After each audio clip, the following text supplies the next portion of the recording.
Մարտով կամուր դարձավ հայրենիքի և աշխարհի միջև քարտեզագրելով Գրիգոր Գրիգորյանի օրին։ Այս նախագծային աշխատանքով մենք մասնակցում ենք մրցույթի «Սմարթ էկրաններ աշխարհացույցի դպրոցների» խորագրին։ Նախագծի թեման ընտրվել է հաշվի առնելով Գրիգոր Գրիգորյանի գործունեությունը ոչ միայն որպես հայտնի գործարար ու բարերար, այլ նաև որպես մարդ, ով իր կյանքի սկզբում զբաղվել է սպորտով, մասնավորապես բռնցքամարտով։ Թեման արդիական է հատկապես այն սովորողների համար, ովքեր զբաղվում են սպորտով, քանի որ Գրիգորյանի օրինակը ցույց է տալիս, թե ինչպես կարող է սպորտը օգնել կյանքում մեծ բարձունքների հասնելու հարցում։ Նախագծի նորարարությունը այն է, որ մենք Գրիգորյանին դիտարկում ենք ոչ միայն որպես գործարար, այլ որպես սպորտից սկիզբ առած և այն կյանքի այն ոլորտներում կիրառած անհատ։ Իրեն էին պատկանում Լաս Վեգասի խաղատների ու հյուրանոցների մեծ մասը։ Նա պատկերացրեց ու խթանեց, ինչպես ինքն էր ասում, նոր ժամանցի արդյունաբերությունը։ Գրքի վաղ մանկության տարիներին ընտանիքը կորցրեց Կալիֆոռնիայի գրավադրված ագարակը։ Փոքրիկ քրքը դեռ 5 տարեկան էր, երբ ընտանիքը դատարկ գրպաններով տեղափոխվեց Լոս Անջելես։ Քրքը անգլերեն էր սովորում Լոս Անջելեսի փողոցներում, քրոջներ վաստակում լրագրեր վաճառելով և 800 դասարանից էլ ուսումը կիսատ թողեց։ Թե ինչպես նա կարողացավ դառնալ Ամերիկայի ամենահարուստ և ամենաառատաձեռն մարդկանցից 20 միլիարդ դոլարի հասնող կարողություն կուտակելով շատ քիչ է հայտնի աշխարհին, քանի որ քրքը ամենաշատը կարևորում էր իր անձնական կյանքի գաղտնիությունը։ Խաղացողը գիրքը լավագույնս է նկարագրում ամեն ինչի ինքնուրույն հասած Քրք Քրքորյանին։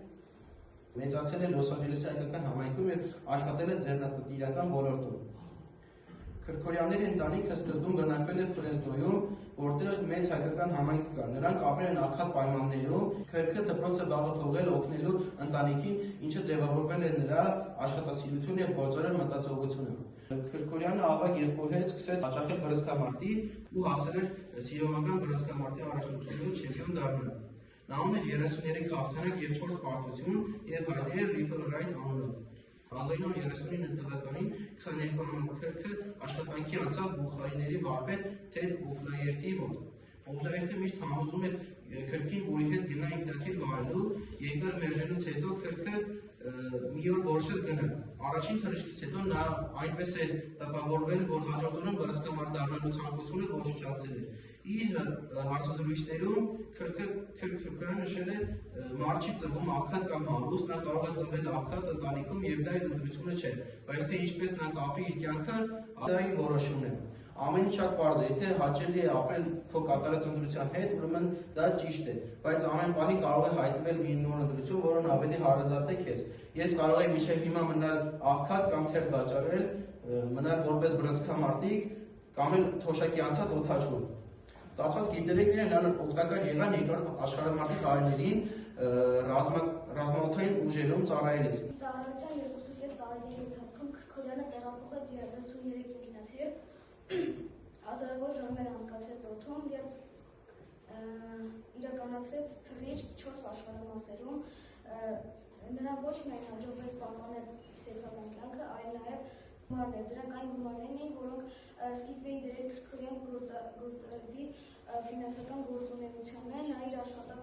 աշխատածի մի մասը $5,000 ներդրեց և ծախսեց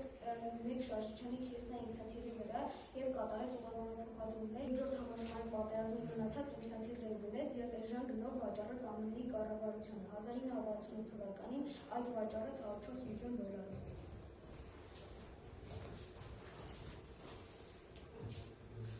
Ազնային որակներ և սովորություն։ Խորաթափած և ռազմավարական մտածող, խիստ համեստ ու խոնարհ, բարեգործ ու հայրենասեր, ռիսկի դիմող, բայց հաշվարկված։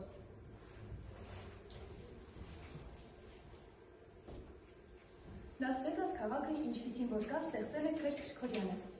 Մի պահ նա 41-րդն էր աշխարհի ամենահարուստ մարդկանց շարքում։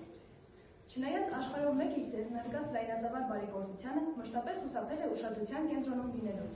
Հրաժարվել է պարգևներից, դրան են վերագրվում Լաս Վեգասի զարգացման և դրա խաղատներն ու հյուրանոցներն իրենց ներկայիս կարգավիճակին հասցնելու պատիվը։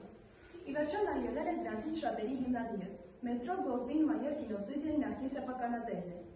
Լինելով հմուտ ներդրող, ներգրավվել է նաև ավտոարտադրության ոլորտում։ Հինսի հիմնադրամի մշակույթ ծրագիրը ներառել է իր մեջ հանրապետության գրեթե բոլոր կարևոր մշակութային օջախները։ 13 թատրոն և համերգասրահ, 7 թանգարան և ցուցասրահ, 9 տուն-թանգարան, 4 պատմամշակութային համալիր,